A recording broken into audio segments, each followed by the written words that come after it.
यमराज और डाकू की कहानी। कहते हैं कि मृत्यु के बाद हर आत्मा को यमलोक जाना ही पड़ता है। एक दिन ऐसा ही हुआ। पृथ्वी से एक साधु और एक डाकू दोनों की मृत्यु एक ही समय पर हुई। दोनों की आत्माएं यमलोक पहुंची और यमराज के दरबार में हाजिर हुईं। यमराज सिंहासन पर विराजमान थे। उनके पास चित्रगुप्त बैठे हुए थे, जिनके पास दोनों के पूरे जीवन का लेखा जोखा दर्ज था। यमराज ने दोनों की ओर देखा और बोले, बताओ, मृत्यु के बाद तुम्हें क्या चाहिए, स्वर्ग या दंड? सबसे पहले डाकू ने सिर झुकाया और बहुत विनम्रता से बोला, महाराज, मैंने जीवन भर पाप किए, लोगों को लूटा, दुख दिया, हत्या तक की। मैं जानता हूं कि मैं बहुत बड़ा अपराधी हूं। मेरे लिए जो भी दंड उचित हो, कृपया वही दीजिए। मैं बिना किसी आपत्ति के स्वीकार करूंगा। यमराज ने गंभीर होकर उसकी बात सुनी। अब साधु की बारी आई। वह गर्व से छाती तान कर बोला, महाराज, मैंने जीवन भर भक्ति और तपस्या की है, कभी झूठ नहीं बोला, किसी को कष्ट नहीं दिया। मैं सत्कर्मों का जीवन जिया है, इसलिए मुझे स्वर्ग में स्थान दीजिए, जहां मुझे दिव्य सुख सुविधाएं मिल सकें। यमराज ने दोनों की बातें ध्यान से सुनी, फिर मुस्कुराकर बोले, डाकू, तुम्हें दंड के रूप में इस साधु की सेवा करनी होगी। तुम इसका सेवक बनोगे। डाकू ने सिर झुकाया और बोला, जैसा आप आदेश करें महाराज। परंतु साधु यह सुनकर भड़क उठा।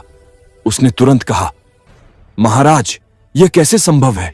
यह पापी, यह हत्यारा मेरे पास रहेगा। इसके स्पर्श मात्र से मैं अपवित्र हो जाऊंगा। मेरी वर्षों की तपस्या व्यर्थ हो जाएगी। यमराज ने यह सुना तो उनका चेहरा कठोर हो गया। वे गरजते हुए बोले, अरे मूर्ख साधु, जिस डाकू ने जीवन भर पाप किए, वह भी अब विनम्र होकर सेवा करने को तैयार है।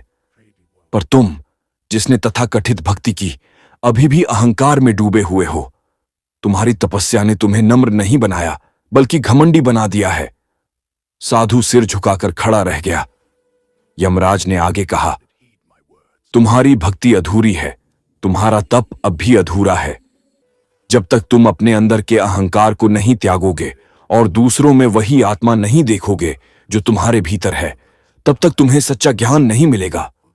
अब आदेश यह है, तुम इस डाकू की सेवा करोगे, वही तुम्हारा तप पूरा करेगा। साधु स्तब्ध रह गया।